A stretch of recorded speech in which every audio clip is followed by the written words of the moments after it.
ya nimba nkurikira kuri YouTube channel yacu ijambo ry'igihe cyose 250, nagira ngo wumve aya magambo. Buriya mu buzima dukwiriye gufata inshingano kuko turi abantu bakuru, dukwiriye gutanga ibyo baduhaye.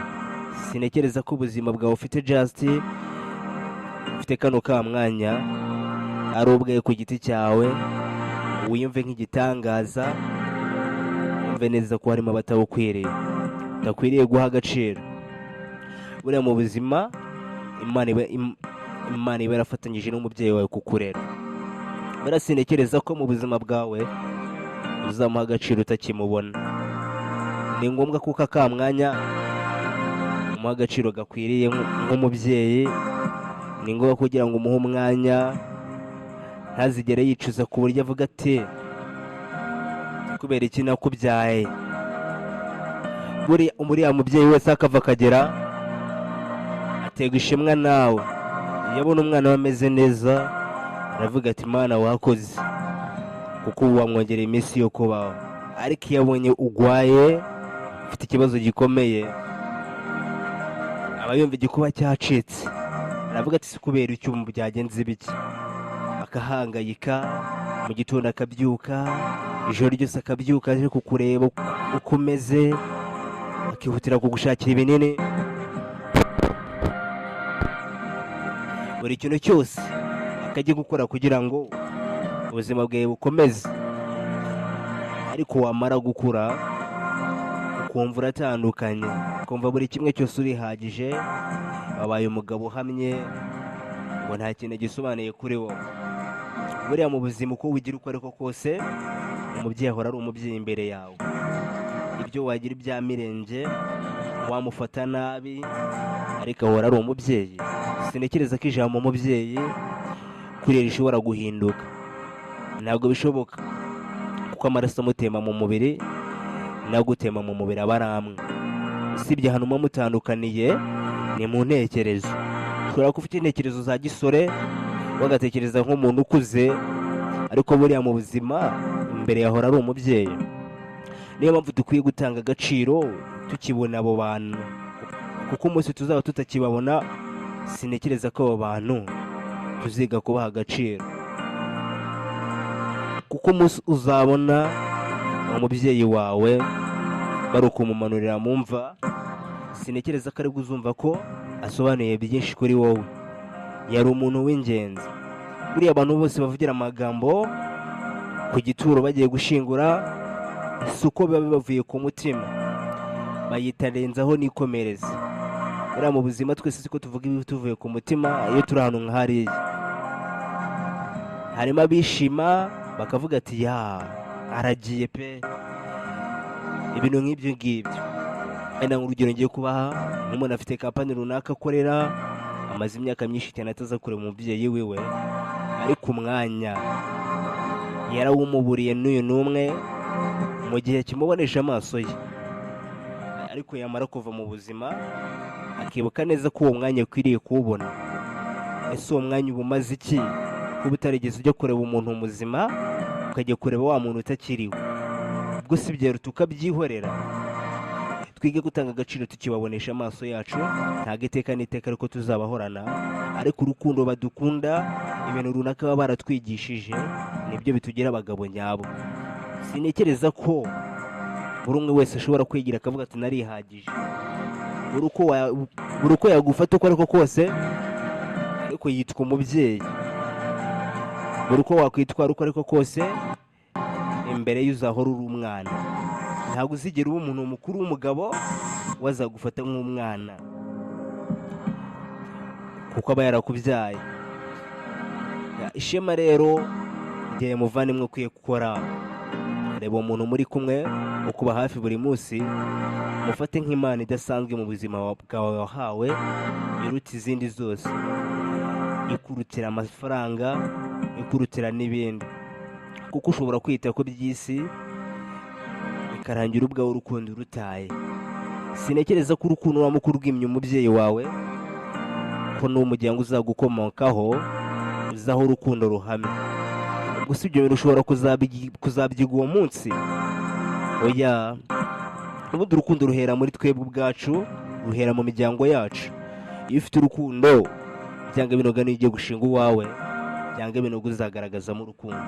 Ariko kumbwira ngo urukundo wagwimye umubyeyi, ngo ufite girlfriend, ufite boyfriend, ngo ni umuntu uzereka urukundo, ibyo ngibyo uba wibeshya cyane. Urukundo ruva ubwacu muri twebwe, mu miryango yacu. Kabone n'ubwo muba mukenye, ariko buriya urukundo niho rugaragarira. Kuko buriya mubyeyi zidasanzwe uba ufite, niwe mwizero uba ufite, hahandi uba wabaye akaguhumuriza, akakubwira ati mwana wanjye ihangane bizagenda bitya, ariko umuturanyi we mushaka kuba muri kumwe. Nakakubwira ati siwe wabona, akakwifuriza ikibi, ariko umubyeyi sinzi ko neza ko ashaka kukwifuriza ikibi. Kabone n'ubwo we wamwanga inshuro igihumbi, ariko ahora kwifuriza icyiza cyo gukura ujya hejuru. Kuko aba yarakubyaye, aba azi icyo ukunda, aba azi n'icyo wanga, ariko n'ayandi mahitamo. Ariko nimba uzi neza ko udatanga agaciro umubyeyi wawe, uzamanze wige gutanga agaciro ku bantu bakuba hafi buri munsi. Nurangiza kujya mu rukundo, nibwo uzamenya no guha agaciro umuntu muri kumwe. Kuko munsi icyo gihe tanga agaciro ku bagukomokaho, kubukomokaho, umuryango w'abavandimwe bawe. Sinekereza neza ko umwana w'abandi uzamwitaho, ni ibintu bidashoboka. Twige kumenya gutanga agaciro, twige kumenya gutanga urukundo. Kuko urukundo dutanga ubwacu nibwo duharira inzira nziza y'ahazaza. Ese inzira y'ahazaza utekereza neza ko ushobora kuyicamo byoroshye? Iyo umuntu ari kugenda mu nzira, aba azi neza ko atashobora kugera aho agiye, kuko wabona ari umuhanda urambuye. Ariko buriya baravuga ngo nta nzira itagira iherezo, ifite aho iva kandi ifite n'aho igana. Ntukajye utekereza ko ubuzima uyu munsi bubi ubayemo buzahora ari bubi iteka n'iteka. Ushobora guhinduka one day, buri umwe wese akatungurwa. Hari umuntu ushobora kubigufasha umwe wenyine gusa. Ubundi byose bikorerwa mu rukundo. Sinekereza ko nta bintu biramba byakorejwe mu buhemu, cyangwa binoga umuntu wakoze ibintu mu buhemu ni iby'igihe gitoya. Ariko bya bintu byakoranye mu rukundo rumwe rwihariye cyane, ibyo bintu birambaho iteka. Kandi ubundi murabizi neza ko buri muntu wese ugiye mu kazi, kugira ngo agakore neza nuko agakorana urukundo. Ntabwo yakashyiramo akavuga ati nta mafaranga nkeneye gusa, nta rukundo afite, ambwira ngo ku kazi kazagenda neza 100%. Kuko aba ari muri mpanguhe, nabikora neza ntabikora neza, ibyo ni kaziri ke cyambere nuko mbona aya mafaranga. Aho gaho uba urimo urangiza ubuzima bwawe, kuko izina ryawe uba warubatse uba uri kujyangiza. Ubundi kubaka ikintu biragora, ariko kugisenya n'uwo mwanya. Ushobora kumara imyaka myinshi cyane ushaka umuntu ukwizera, ariko ubwawe wamara cya kizere amasogo na 30 kigahita gisenyuka. Niyo mpamvu buri kimwe cyose biba ngombwa ko tukitaho kugira ngo tuzakirambane. Urukundo nicyo kintu tugira ubwacu kitajya gisaza. Wagira imyaka 40 ingahe, byanga binoga urukundo nicyo kintu kitajya gisaza. Ushobora kuba ufite amafaranga uyu munsi, ejo akagushyiraho n'ugiye ikintu na kimwe ufite, ariko byanga binoga urukundo ufite ntabwo ruzigera ruhinduka, ruzahora ari rwa rundi.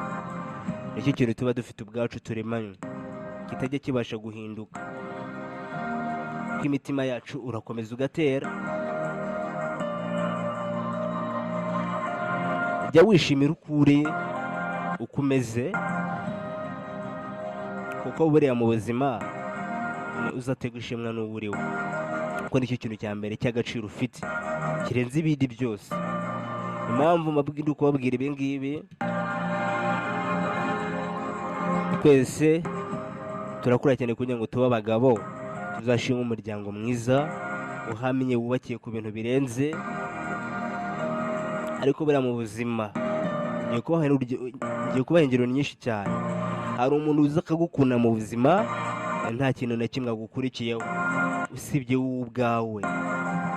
Si ukuvuga neza ko abo bafite amafaranga ahagije, bafite buri kimwe cyose yifuza, ari uko aba yababura. Ahubwo icya mbere ni urukundo akeneye kuri wowe. Ni uko ko aba akubonamo nk'umuntu w'umugabo wafata inshingano z'urugo, akubaka umuryango uhamye. Nicyo kintu cy'ingenzi aba akubonamo. Umuntu ukugira icyizere kimeze gutyo, ubundi niwe muntu wawe. Ubundi niba umuntu ashobora kuza mu bibi byawe no mu byiza byawe akaba ahari, uzagerageza umurambeho. Niyo muntu w'agaciro kuri wowe kurusha abandi bose. Ariko wa muntu ugaragara mu bibi byawe, wa muntu ugaragara mu byiza byawe, sinekereza ko ari ya nshuti nziza. Uko bameze nka wa muntu muba mwarapanze imishinga, muri kumwe akakumvira ubusa, mu gihe cyo kuyishyira mu bikorwa yagera bakakwitakana, bose ukabura n'umwe uza kugira ngo mukomeze intego yanyu mwatangiye. Ariko wa muntu barakwizeye, akagukunda nta kintu na kimwe gukurikiyeho, akaza mu buzima bwawe nta kintu agushakaho, wa muntu aba ari ingenzi mu buzima.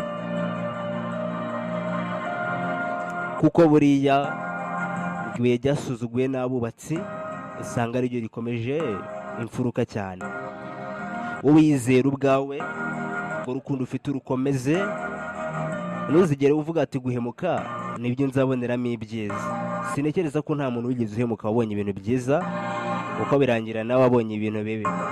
Kuko nujya kubona ibintu mu buhemu, byanga ibintu bizashira, abo wahemukiye usange bongeye bariyubatse, si ubwo uzavuga ko wagwanaga n'iki. Ariko nukore byiza, urwo rukundo ufite ubwawe ushaka kuzaguha ibirenze kurusha uko watunze ibyo ngibyo by'ubuhemu. Kuko nicyo kintu cy'ingenzi kurusha ibindi byose. Ubundi gukora ikintu ugikunze bituma ubwawe biguha intsinzi. Nubwo biba bivunanye uyu munsi, witekereza ku mvune uri guhura nazo, ahubwo tekereza igisubizo kiravamo nyuma y'ibyo bintu wakoze. Ubundi nugera mu rugo wivure cya gikomere, mu gitondo usubire mu kazi wumva ukomeye, ka kazi k'imvune uri gukora. Kuko ejo uzasanga wabonye ibirenze utanatekerezaga yuko byakorwa.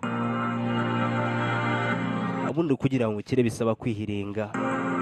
Ntabwo ushobora kuvuga ngo uzicira ngo bikwizanire, kuko nicyo kintu ubwacu tutigeze turemana. Nta muntu nigeze mbona wigeze utunga amafaranga ambwire ngo yarayavukanye. Buri umwe wese sayizi ngizi uyafite, ni uko agwa n'urwo rugamba kugira ngo ayabone. Nyamuneka twese nubwo tutagira ubushobozi bungana, ubundi ntabwo tureshya. Ntabwo mu buzima bwacu mu bushobozi tubasha kureshya. Ariko icyambere mu mbaraga ufite ni uko ubayeho neza. Ntabwo utega amaboko ngo usabe, ubwawe buri kimwe cyose ubona kiba cyavuye mu maboko yawe. Ibyo bintu ujye ubishimira Imana. Kuko hari na wa wundi uba ucica ukuboko, hari na wa wundi urimo hariya mu bitaro, uri ukongererwa umwuka, ari uguhabwa amahirwe make yo kutabaho, ariko mu ntekerezo arimo aravuga ati Mana unije ubuzima, ejo nazakora ikirenze. Ibyo twese murabizi ko tubitekereza.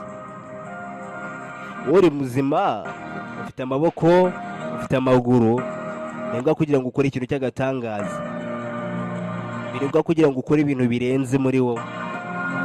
Ufate inshingano nk'umuntu w'umugabo, tekereze ku ntego y'ahazaza. Nshatse nababwira byinshi cyane. Reka ikiganiro cy'umunsi tugisubikire hano. Njye mubana umunsi ku wundi, ndi Details. Ndabakunda cyane, Imana ikomeze ibamere umugisha.